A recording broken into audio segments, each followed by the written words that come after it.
Salut les amis, c'est Kipso et aujourd'hui on va tester le Jiu-Jitsu brésilien.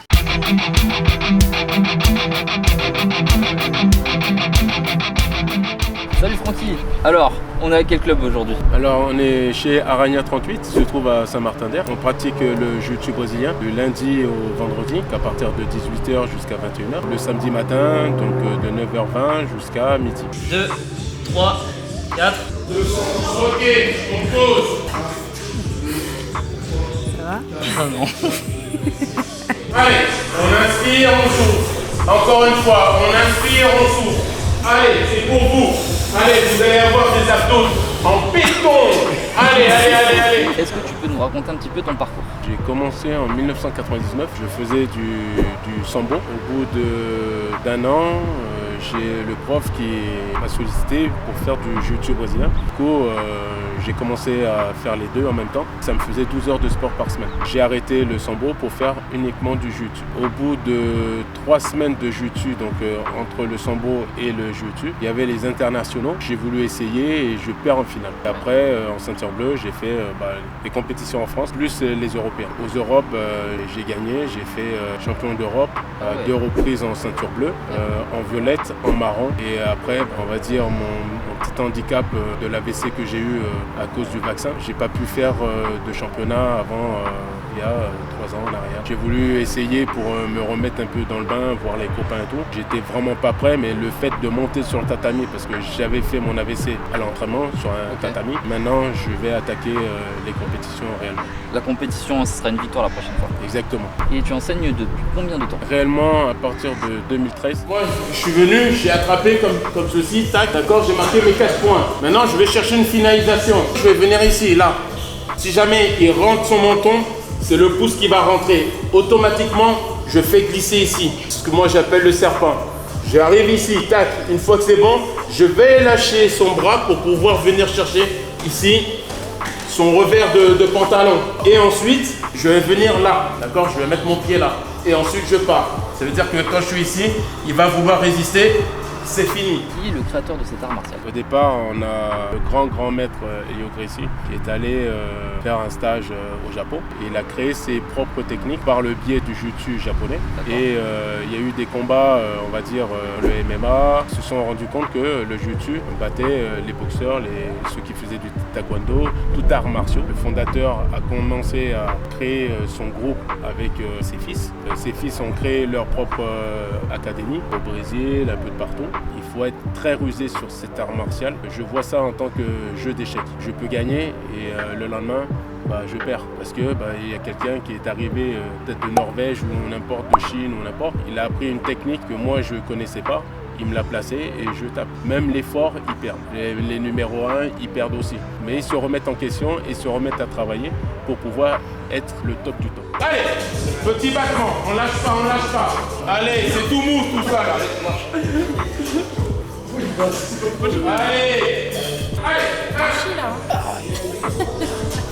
Allez les autres, on prend les jambes et on balance à droite à gauche.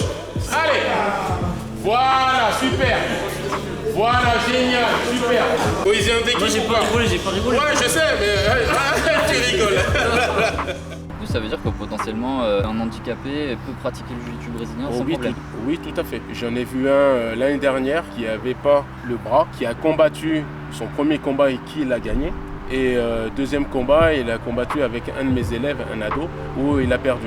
J'ai été le féliciter pour dire c'est génial, il faut continuer. Même des aveugles qui combattent. Je trouve que dire qu'on est champion, on est numéro 1 de tout n'importe quel art martiaux, c'est plus le mental, tout ce qui est handicap. Je trouve que c'est eux les numéros 1. Ils ont toujours une façon de trouver la position, la technique qui va faire qu'ils vont réussir. Si je prends ton cas, avoir la moitié d'un tibia en moins et se dire je reviens sur le tatami, comment faire en sachant que je suis capable de combattre. Donc ce mental-là, personne ne l'a. Il n'y a que ceux qui ont un bras, une jambe en moins, qui vont venir sur le tatami ou qui vont faire n'importe quel sport, que ce soit de glisse, de natation. Je trouve que c'est eux qui sont très très très forts. Et j'espère que d'autres personnes de son cas pourra essayer de faire la même chose, que ce soit dans tous les clubs du monde. On ne peut pas laisser une personne avec un handicap en sachant qu'il était dans n'importe quel club et ne pas prendre soin de cette personne-là, l'appeler, savoir s'il veut reprendre le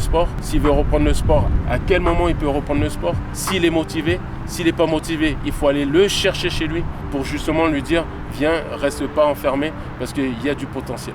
Et je parle à tous ceux qui ont un handicap, rentrez dans le sport parce que c'est ça qui va vous sauver. Quand je suis là, la priorité c'est quoi? C'est de mettre la main là, ici au niveau du col. Ici, généralement je vais chercher son poignet. Quand j'ai écarté, je vais mettre mon genou ici. D'accord? Sauf que pour certains qui ont un handicap, c'est beaucoup plus simple parce qu'ils vont mettre juste son genou ici.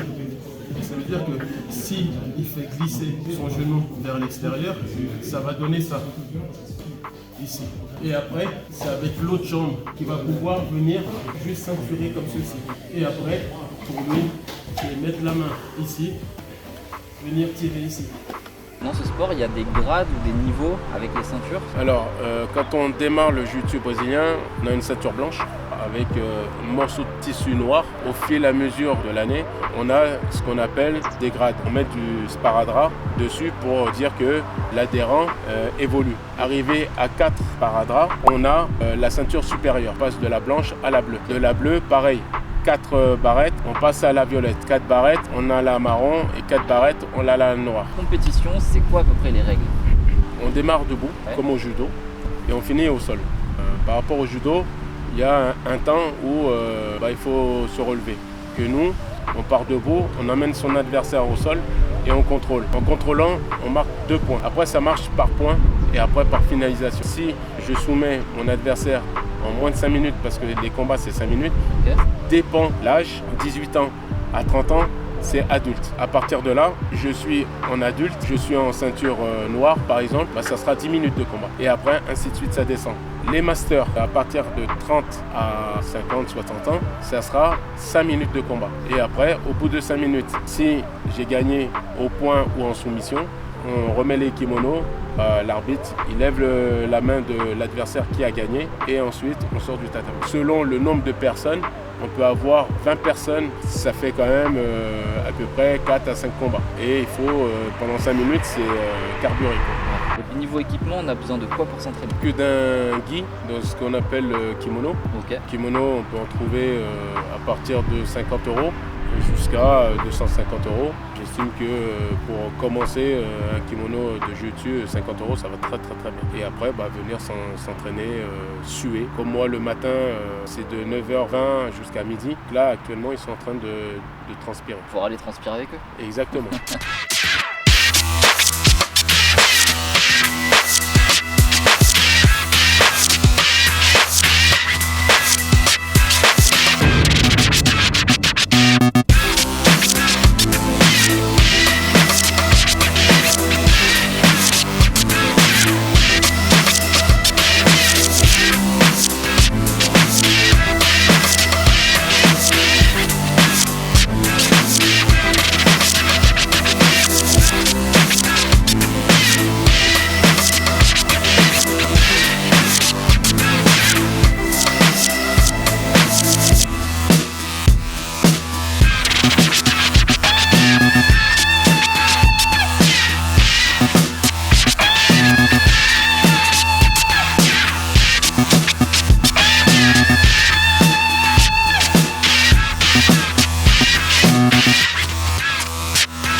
I don't ever slow up, no I don't take shit. I got no love for the fakeness. If you wanna play tough and wanna hate this, I'll always show up and make a statement. I don't ever slow up, no I don't take shit. I got no love for the fakeness.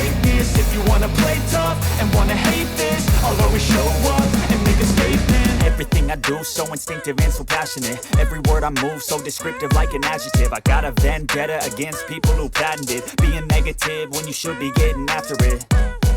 I got facts over tracks, this and that. Spitting slow, spitting fast, I could roast, I could gas. Think I'm okay at last, but I don't know if that can erase all the past. And the pettiness, a reflection of the emptiness. Hilarious, you think you're worth my time, you're delirious. Mysterious, because you hide behind a fake exterior. Inferior, you know I'll always be a bit superior. Get off of me, this ain't no humble brag. I want you to hear words, you can say them back. I want you to feel free from the chains at last, and to believe in what you got, it was built to last, yeah. Now that I've been put through hell, I never got anyone's help. I had to do it all myself. I don't ever slow up, no I don't take shit. I got no love for the fakeness. If you wanna play tough and wanna hate this, I'll always show up and make a statement. I don't ever slow up, no I don't take shit. Un petit mot? J'ai les petites étoiles là. I'm saving every day to taste it. I'm patient, but my mind, it can hardly take it. I'm chasing a dream that I've had for several ages. A vacant, modern kingdom for the taking. Now that I've been put through hell, I never got anyone's help. I had to do it all myself.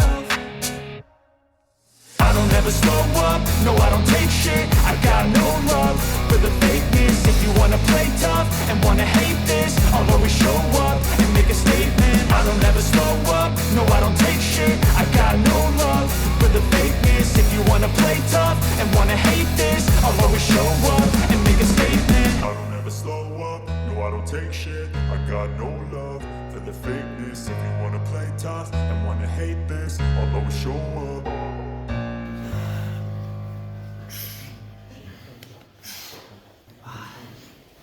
Abonnez-vous les gens.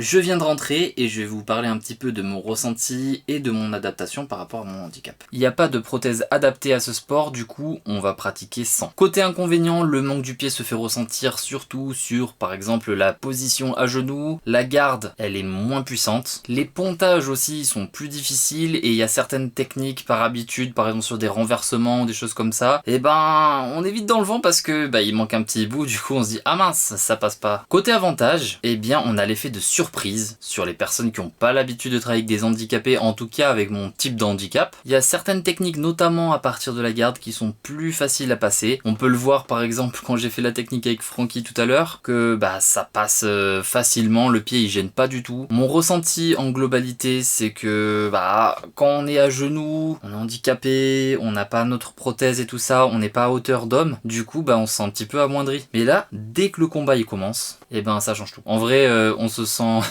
comme avant, avec le petit bout en moins certes, mais on arrive à rivaliser face aux adversaires, on arrive parfois même à les dominer, enfin ça dépend du niveau de l'adversaire évidemment. Et honnêtement, avant ce jour, j'aurais jamais imaginé que je puisse refaire du jiu-jitsu brésilien un jour. C'est peut-être plus difficile, mais c'est pas impossible. Les amis, c'est le moment de se dire à la prochaine, mais n'oubliez pas que vous êtes maître de vos propres limites.